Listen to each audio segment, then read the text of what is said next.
É muito diferente, se a gente fala das tradições atuais para as tradições do povo hebreu, mudou muita coisa de tradições. Então, a essência é a mesma, quer dizer, os livros são os mesmos, o idioma é o mesmo, a capital é a mesma, que é Jerusalém, mas coisas técnicas mudaram. O judaísmo é muito apegado a detalhes.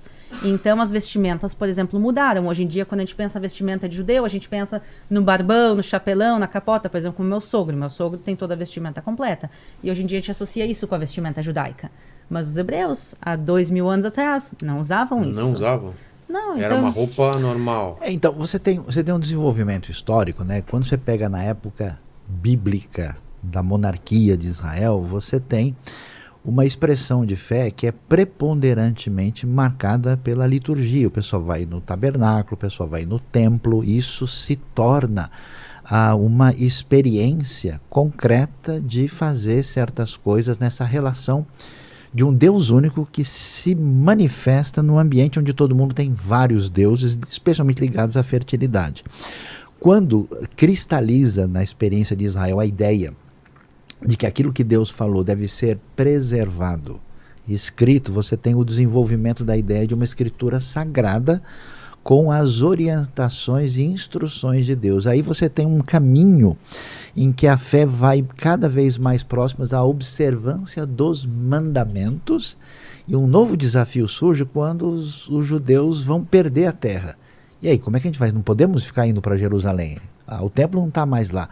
Aí você vai ter um papel diferenciado da sinagoga, você vai ter um desenvolvimento de outros elementos que compõem isso. Até é importante a gente falar isso, porque quando a gente fala sobre religião, nós estamos falando de diversos enfoques diferentes, né? Então, por exemplo, a tradição judaica, ela tem a sua orientação, podemos assim chamar, dos seus ensinos fundamentais, né? Para um cristão ouvir isso é meio estranho. O judaísmo não tem exatamente uma teologia. Ele tem uma orientação para a vida. Ele está mais próximo do que a gente chama de uma ortopraxia do que uma ortodoxia. É um jeito diferente de pensar. Você não só tem essa questão, mas você também tem a religião do ponto de vista das experiências espirituais intensas, daquilo que envolve a religião do coração.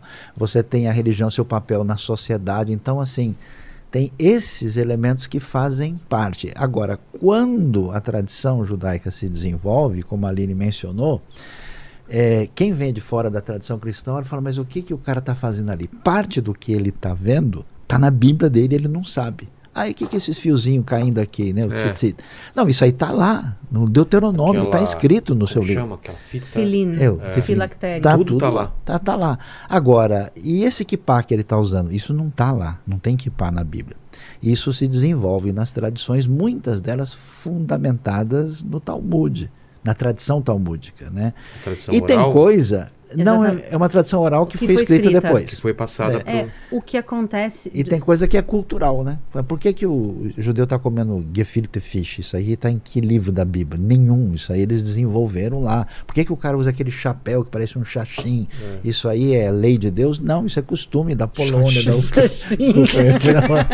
Já começamos o conflito. Já aqui. começou o conflito aqui que a gente está tentando apaziguar. Não, o que acontece é que tem realmente coisas que têm origem bíblica.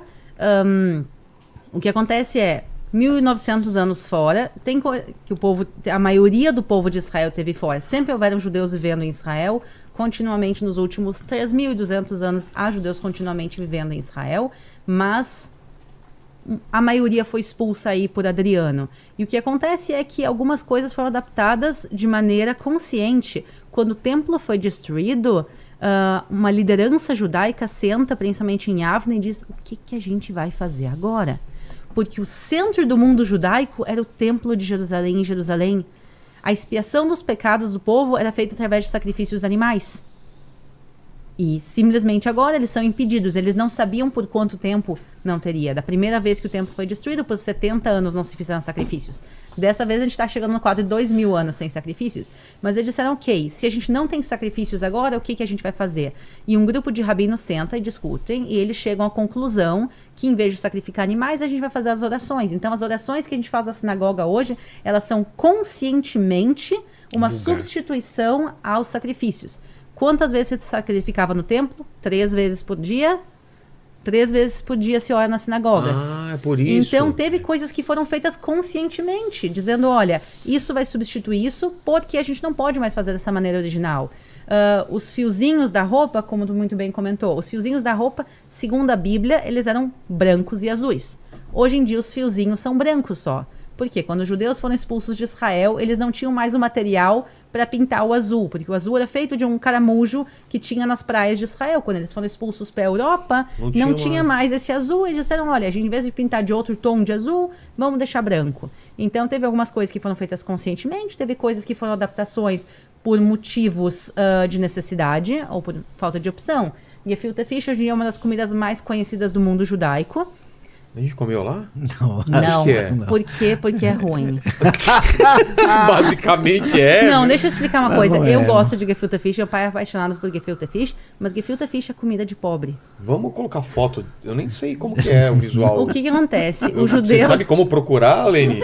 Repete como Deixa que eu é. ver se eu mando aí pra você. Gefilte Fish. E agora se vira, Lene. Deixa eu Você ver que é se o eu te mando. poliglota. Fish. O que acontece? Os judeus são expulsos e são muito perseguidos. E apesar de muitas vezes ter aquela ilusão, os judeus são ricos, não. Os judeus, boa parte da história, e até os dias de hoje, tem muitos judeus pobres. E o judaísmo, principalmente da Polônia e do leste europeu, era um judaísmo, na sua maioria, pobre. E as pessoas não tinham o que comer. Então, o que eles fizeram? Eles pegavam um peixe e moíam um peixe e misturavam com pão velho e faziam uns bolinhos de peixe com pão velho para poder fazer render. Para todo mundo, pelo menos no sábado, E era no Shabat. frito isso ou não? Era... Não, é feito na água. Mas, Ou no forno, mas é normalmente meio na água. cru ou não? Não. Pensa que tu moe peixe, tu Sei. põe pão, tu mistura com temperos. Nossa, parece moe, delicioso, viu? E depois Não tá aparecendo nada aí. Eu mandei pra você. faz umas Esse aqui, ó. bolinhas e as bolinhas são feitas... Deixa eu É mostrar isso aí, aqui, ó. Aqui, Paquito. Olha aqui. Mas esse também tá um pouco feio. Tá feio? Deixa eu ver aqui. Mas esse aí é um caseiro de alguém. Esse daqui é o Isso é Gefilte Fish. Gefilte Fish. Então, por exemplo, o Gefilte Fish surgiu por uma necessidade. Porque as pessoas queriam que toda a família tivesse pelo menos a oportunidade de comer peixe no sábado.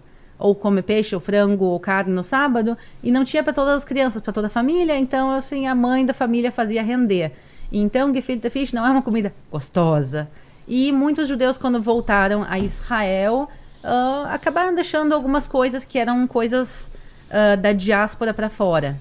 Então, a gente vê hoje em dia claramente uma diferença entre os judeus de Israel e os judeus da diáspora. Uma diferença em mentalidade, em culinária. Porque uma coisa é tu ser um judeu em Israel, na tua própria terra, um país livre, tu é a maioria, tu tem o teu próprio exército, o teu próprio país, o teu próprio governo. E outra coisa é a mentalidade de judeus que passaram 2000 anos sendo perseguidos em países estrangeiros, passando necessidade.